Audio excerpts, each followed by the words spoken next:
Setiap orang yang menanam pohon tentu mengharapkan pohon itu bisa numbuh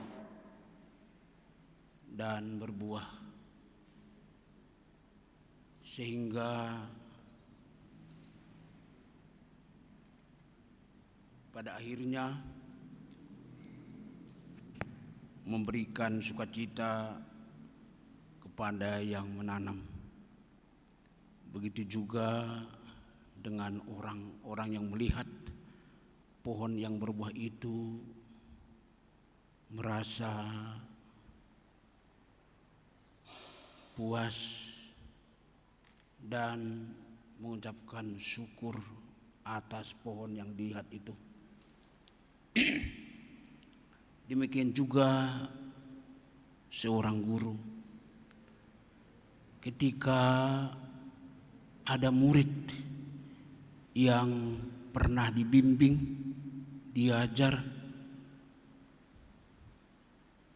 berhasil menjadi seorang pejabat,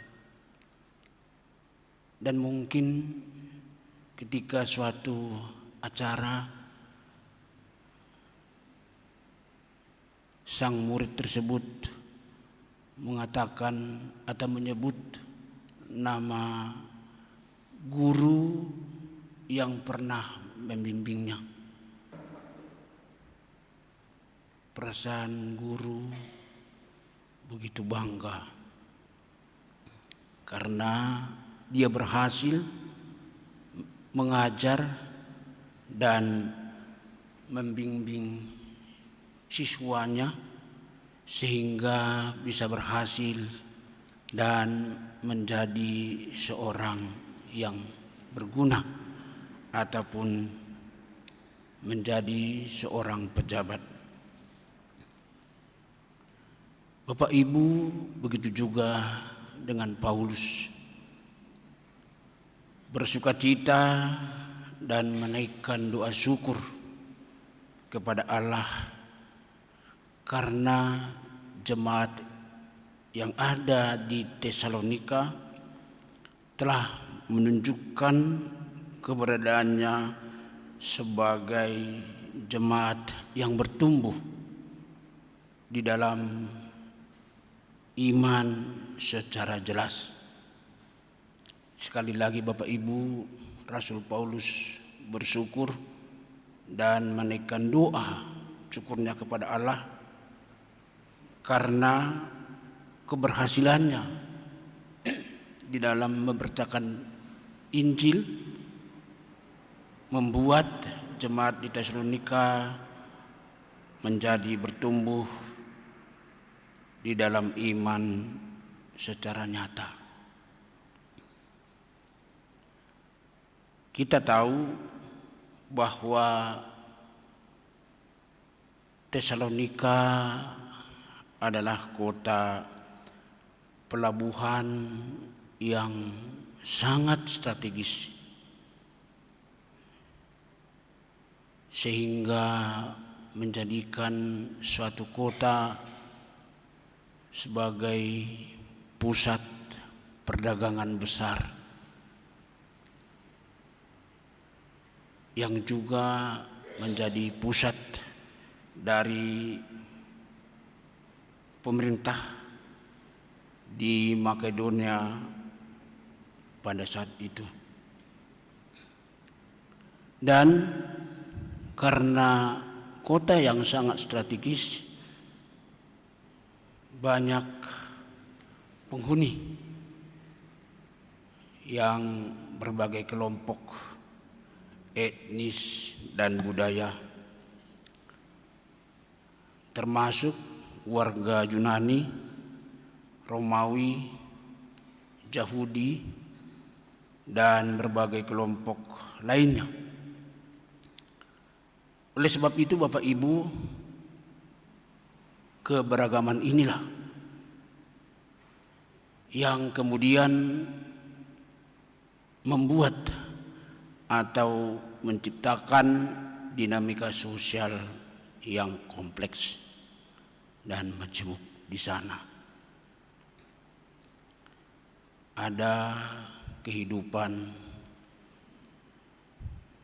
yang luar biasa karena dipengaruhi oleh budaya yang mendiami kota tersebut. Inilah Bapak Ibu sebagai rangkuman dari bacaan kita pada saat ini, yaitu 1 Tesalonika 1 ayat 2 sampai dengan 10. Ketika Paulus memberitakan Injil di Tesalonika, menjelaskan bahwa Yesus adalah Mesias yang dijanjikan dan harus menderita dan bangkit dari antara orang mati. Namun Yahudi menolak pemberitaan ini dan mereka membuat kerusuhan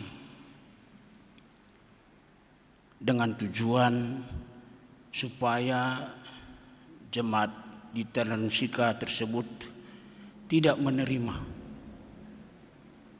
pemberitaan Injil yang disampaikan oleh Paulus pada saat itu, yaitu Yesus adalah Mesias yang dijanjikan dan harus menderita dan bangkit dari antara orang mati.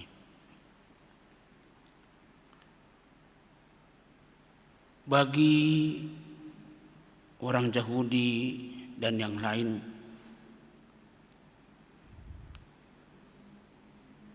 mengakui Yesus sebagai Mesias, sebagai Raja adalah menjadi suatu ancaman buat mereka, terutama buat Kaisar pada saat itu yang mungkin akan terpengaruh kepada kerajaan kekaisaran pada saat itu. Bapak Ibu,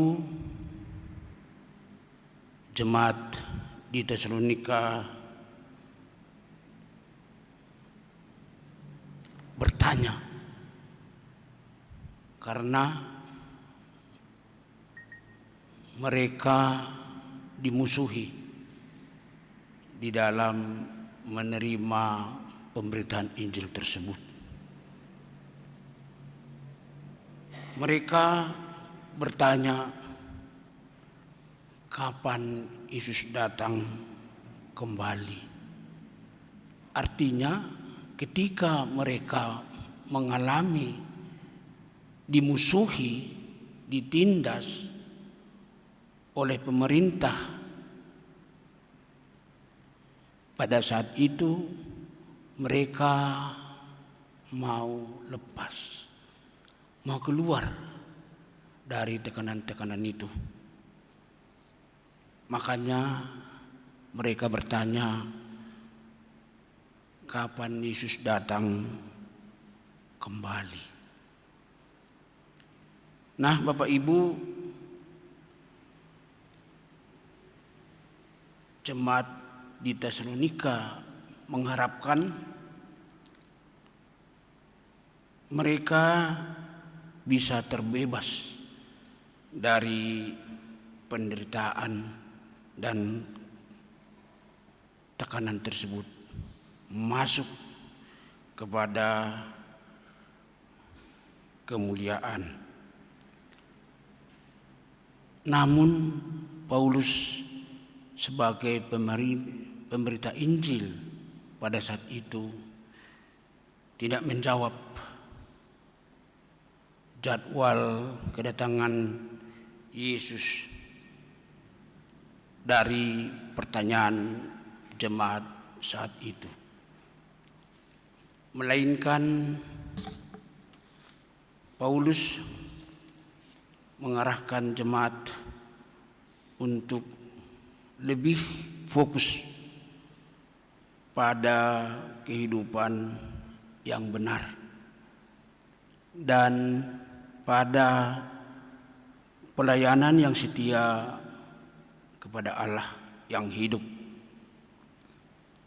Bapak Ibu yang dikasihi oleh Tuhan kita Yesus Kristus, kalau kita rangkum dari bacaan kita pada pagi hari ini, kita boleh ambil 4 poin dari pembacaan ini. Pertama, ayat 2 sampai dengan 3. Dikatakan iman, kasih, dan pengharapan yang dimiliki oleh jemaat di Tesalonika merupakan suatu ciri khas mereka. Bapak Ibu, boleh kita baca di ayat 2 sampai dengan 3. Lalu yang kedua, ayat 5 sampai dengan ayat 6. Bahwa Injil yang disampaikan oleh Rasul Paulus bukan dengan perkataan saja, artinya bukan kata-kata saja, melainkan dengan kuasa dan Roh Kudus pada saat pemberitaan itu. Oleh karenanya jemaat di Tesalonika menerima pemberitaan firman itu dengan sukacita, meski berada di dalam penderitaan dan tekanan. Yang ketiga, kita boleh baca di ayat yang ke-9 bahwa pertobatan jemaat di Tesalonika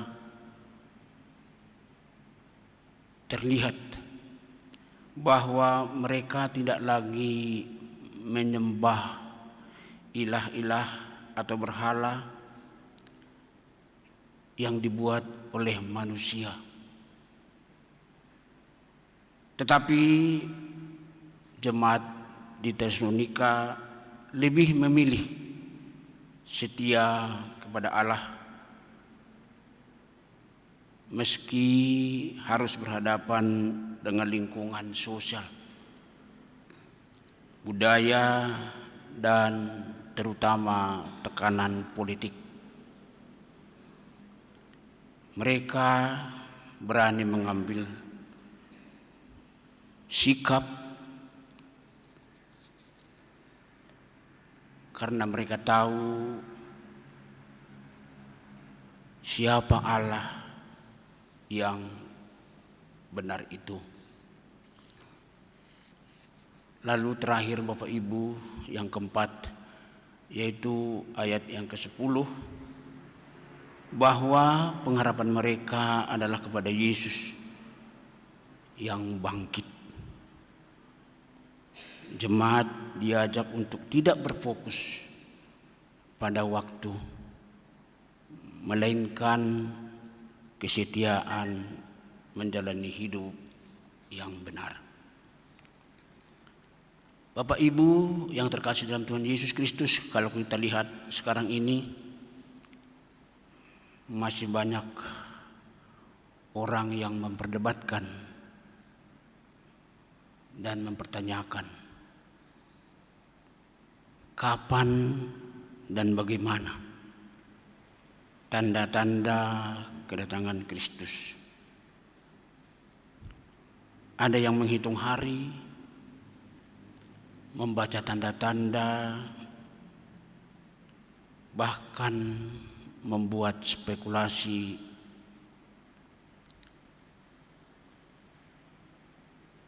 Paulus mengingatkan untuk kita tidak menghitung waktu, tidak mempertanyakan kapan, melainkan kita harus melayani Allah yang kita yakini. Bukan kita bertanya kapan diangkat ke surga, melainkan bagaimana kita menjalani hidup kita yang sekarang.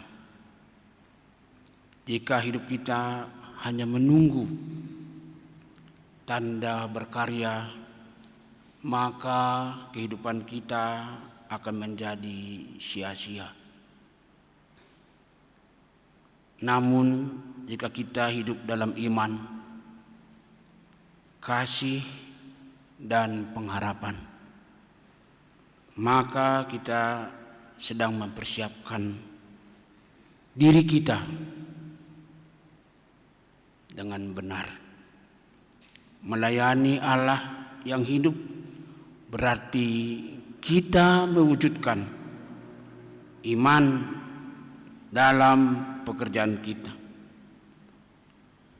dalam kehidupan kita sehari-hari, menyalurkan kasih setia kepada sesama dan seluruh ciptaan Tuhan, walaupun mungkin kita menghadapi masalah. Jemaat Tuhan,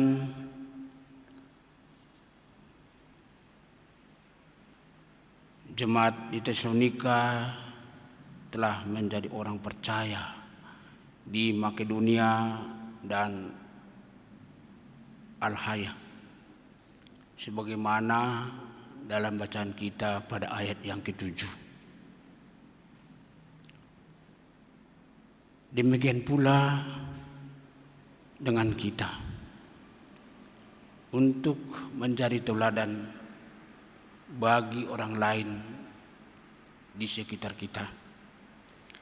Oleh karena itu, Bapak Ibu, mari kita untuk tidak memikirkan tentang nanti ataupun waktu.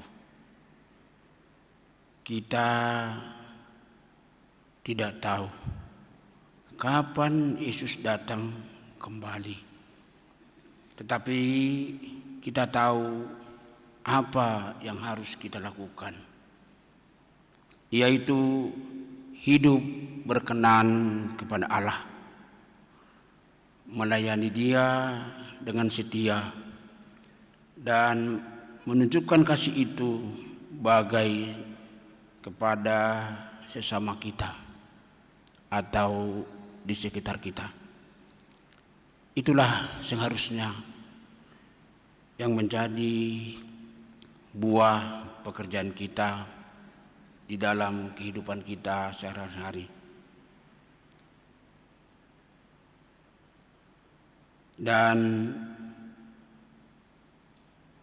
kita tidak menjadi sia-sia, tetapi justru di sanalah letak makna hidup kita. Setiap kebaikan yang kita lakukan, setiap kasih yang kita bagikan, setiap iman yang kita tegakkan, semuanya akan menjadi bukti bahwa kita sungguh-sungguh melayani Tuhan. Oleh sebab itu, Bapak Ibu, mari kita pergunakan waktu dengan benar di dalam melayani Tuhan di dalam kehidupan kita. Tidak menyatakan seperti pertanyaan tadi yang disampaikan oleh jemaat Tesalonika ketika mereka mengalami tekanan dan penindasan, yang menyatakan kapan Yesus datang kembali. Tetapi kita yakin dan percaya Tuhan akan memberkati kita dan menolong kita apabila kita bisa melaksanakan firman Tuhan sebagaimana yang kita baca tadi. Firman Tuhan memberkati kita. Amin.